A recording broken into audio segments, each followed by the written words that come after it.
Hey guys, what is up? Brent Abel here, webtennis.com. Another episode of 7 Around 7. Here we are at 8:01 East Coast time. In the last couple of weeks, been a little rough to stick to that 7 a.m. Pacific with all the traveling I've been doing. But look, just want to give you a quick update on what's happening here in Asheville, North Carolina, Nashville City Open. My apologies for not getting an episode out yesterday. Man, the day just kind of ran away from me schedule-wise, and had to do laundry last night, and that obviously took some time. So anyway, no excuses. But look, here's what's going on. I'm in the singles quarterfinals today against my doubles partner, Tony Dawson.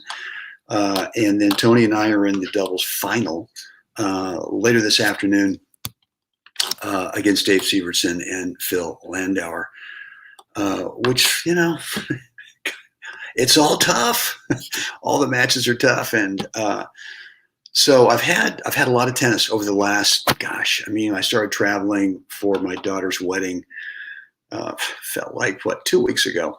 It was over 2 weeks ago, and had 4 great practices in Berkeley, and then had a day of travel. And then ever since then, it's been go, go, go with lots of matches and some practice sessions as well. And, it gets down to a point where you start to have to really manage potential injuries, at least for me. And, with me, I think you guys have heard that it's my lower back, that when I get injured, that's the thing. And I've been feeling for the last couple of days that, every time I stand up, I got to stand up so slowly, just to make sure that, I'm really, really vigilant about what's going on with my back. And there have been a couple times walking around where all of a sudden I've had, oh no, and just kind of, mentally go with a positive thing, like, not today.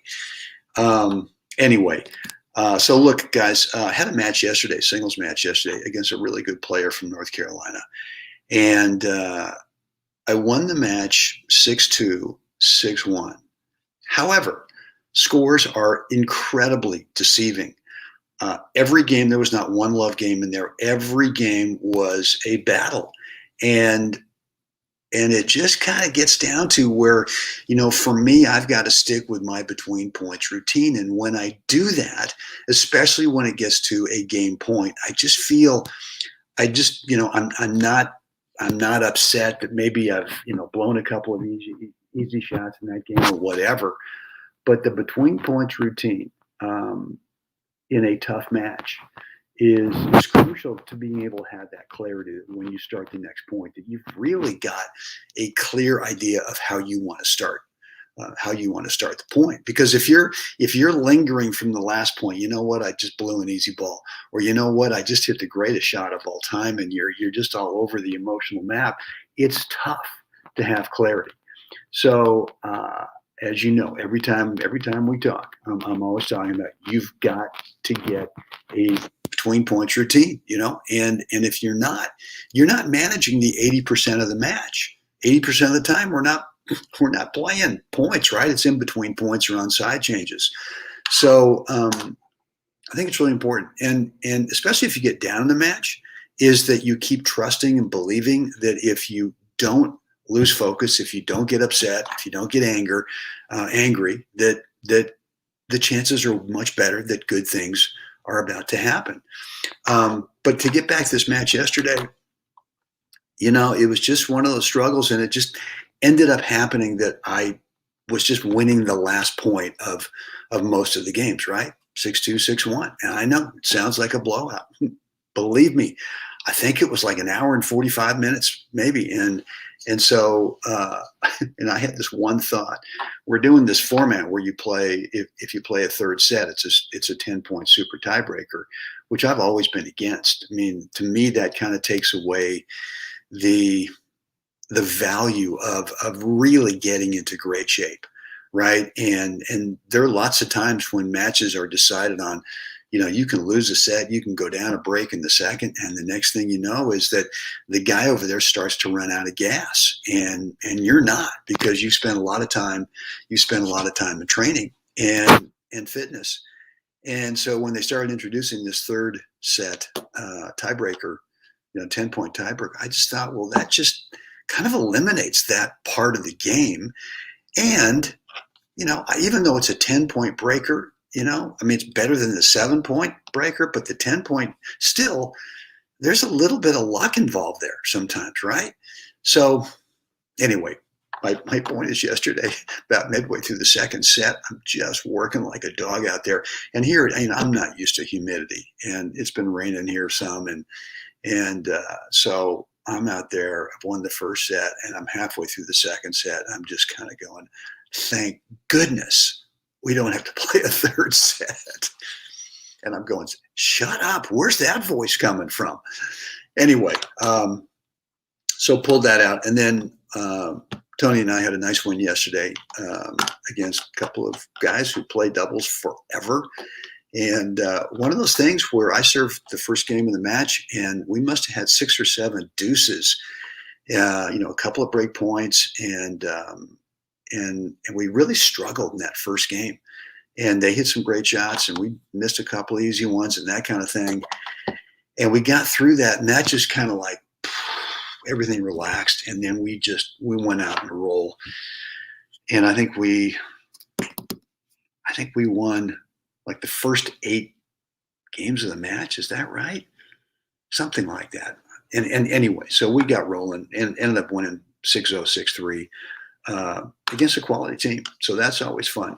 And for me, I'm playing the deuce court, which is, I haven't played the deuce court really since about the 35s when I played with Robbie Olson. And yet Tony is such a great ad court player that he's so much better than I am on the ad court. It's just not even comparable. And so it makes sense for him to be over there. And I'm kind of glad that I'm kind of glad that I had this team event leading up to the tournament, the team event last week, where I got at least 1 or 2 matches where I played the deuce side and kind of get used to it. And it's just interesting how it's always like a different look at the court depending on which side that you're returning serve from. So I think for me, and my recommendation for you guys, don't get locked into just being a deuce court player or an ad court player. I mean, practice on both sides enough so that if you get into a competitive situation, a competitive match where you've got someone who says, look, I'd really prefer to play one side or the other, you go, hey, great, no problem. And be able to feel comfortable. So anyway, looking forward to the finals today. Guys, I don't have much for you today. I don't have any real coaching stuff for you today. Maybe just the between points routine to keep working on that. Keep working, keep visualizing that off the court when you've got some time. Practice sets, practice points, a great opportunity to practice it. So that's it for me today. I'll get back to you guys tomorrow, I hope, at some point. We'll let you know how today went. In the meantime, down below in the comment section, let me know what's going on with your game. Anything that you want to chat about. Maybe you got a question. You can do it in the comment section, or you can make it private, brent@webtennis.com. Also in the description area, and I'm feeling like I need some water here. Down below in the description area, there's a link to webtennisgear.com that will take you over to my Shopify store where you can pick up a t-shirt or 2 or more, a water bottle. It's the Web Tennis on YouTube logo. Excuse me. And be a great way to show your love and support for 7around7 and Web Tennis. When you do, I'm going to give you one of my stroke technique courses. You get to choose. I think it's one of 7 different courses. Your choice, as my way of saying thanks, a free gift for you. All right, guys, that's it for me today. As always, it's time. We got to get out there. Got to help someone else have a great day. Guys, see you again next time.